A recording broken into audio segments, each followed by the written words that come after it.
যে সমস্ত ভাইরা রফে আদাইন করেন, যে সমস্ত ভাইরা আমিন জোরে বলেন, তারা আমাদের ভাই কি ভাই না বলেন। কিন্তু আমাদের দেশে মসজিদে মসজিদে এটা নিয়ে গন্ডগোল আছে না নাই? জোরে আমিন বলে অথবা রফে আদাইন করে, তাদেরকে অনেক মসজিদ থেকে পারে না ধাক্কা দিয়ে বের করে দেয়। তাদের কোনো মসজিদ থাকলে পারে না সে মসজিদ ভেঙে দেয়। এরকম সহিংস এবং এরকম মানুষরা মসজিদে আসতে পারবে না এমন কোনো কথা লেখা থাকে মসজিদে? তাহলে বোঝা গেল মসজিদে চোর, বাটপার, টিনচোর, গমচোর, দুর্নীতিবাজ, সুদখোর, ঘুষখোর, মাদকের কারবারি, এমনকি যৌতুকখোর ধরলে তো বেশিরভাগ লোক এখানে ধরা পড়বে। মসজিদে যাওয়ার অনুমতি থাকে কি থাকে না সবার? তো সবার যদি অনুমতি নিয়ে যেতে পারে, তাহলে হাদিসের উপরে আমল করতে গিয়ে এক আল্লাহর বান্দা রফে আদাইন করছেন, আমিন জোরে বলছেন, তার মসজিদে আসার অধিকার নাই? তাহলে এগুলো নিয়ে আমাদের মধ্যে বাড়াবাড়ি হওয়া উচিত না। পারস্পরিক শ্রদ্ধা জিনিসটা থাকতে হবে। আল্লাহ আমাদেরকে সে তৌফিক দান করুন। এই যে প্রসিদ্ধ মাযহাব অনেকগুলো আছে, এই অনেকগুলো মাযহাবের ভিতরে ধরুন হানাফি মাযহাব, ইমাম আযম আবু হানিফার মাযহাব। এটার মানে কি? ইমাম আযম আবু হানিফা যা বলছেন কোরআন হাদিসের সাথে মিলুক বা না মিলুক অন্ধভাবে সেটা মানার নামই কি হানাফি মাযহাব? এটা ভুল, এটা হানাফি মাযহাব না। আমরা অনেকে জানি না হানাফি মাযহাবে ইমাম আবু হানিফা রাহমাতুল্লাহ আলাইহির শত শত ফতোয়া হানাফি মাযহাবেই গ্রহণযোগ্য না।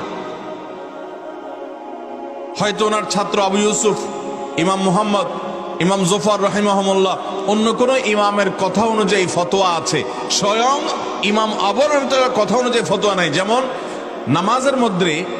নামাজের মধ্যে আরবি ছাড়া অন্য কোনো ভাষায় কেরাত পড়া যাবে, এটা ওনার একটা মত, ইমাম সাহেব রহমতুল্লাহর একটা মত, ইমাম আজম আবু হানিফা রহমতুল্লাহ আলাইহির।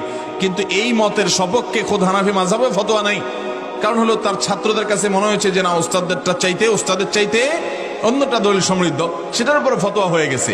অতএব হানাফি মাযহাব মানে আবু রহমতুল্লাহ যা বলছেন তা মানা, কোরআন হাদিসের দলিলকে পাশ কাটিয়ে এটা না। শাফি মাযহাব মানে এটা না, হাম্বলি মাযহাব মানে এটা না। হ্যাঁ, ওনারা কিছু মূলনীতি স্থাপন করেছেন কোরআন হাদিস বোঝার ক্ষেত্রে।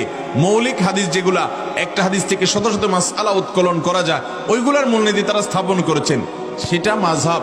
এই মাযহাব মানাটা এটা শিরক যদি কেউ বলে, তাহলে সে অত্যন্ত বিভ্রান্তির মধ্যে আছে। এটা কখনো শিরক হতে পারে না।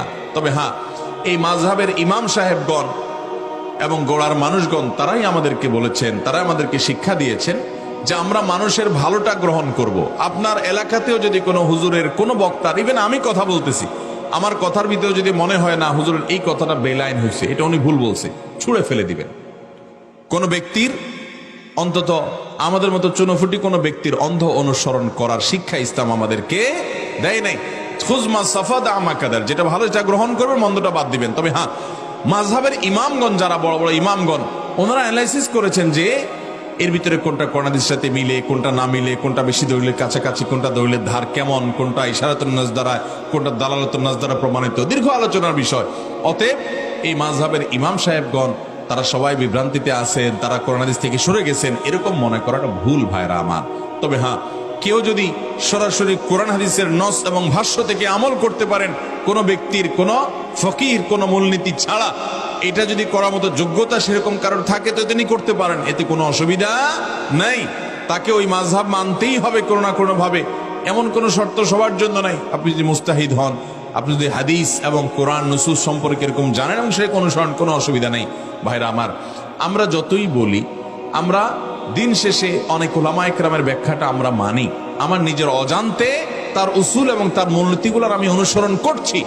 অতএব এই বিষয়গুলো নিয়ে আমরা বাড়াবাড়ি ছাড়াছাড়ি থেকে আমরা বেঁচে থাকবো। আল্লাহ আমাদেরকে সে তৌফিক দান করুন।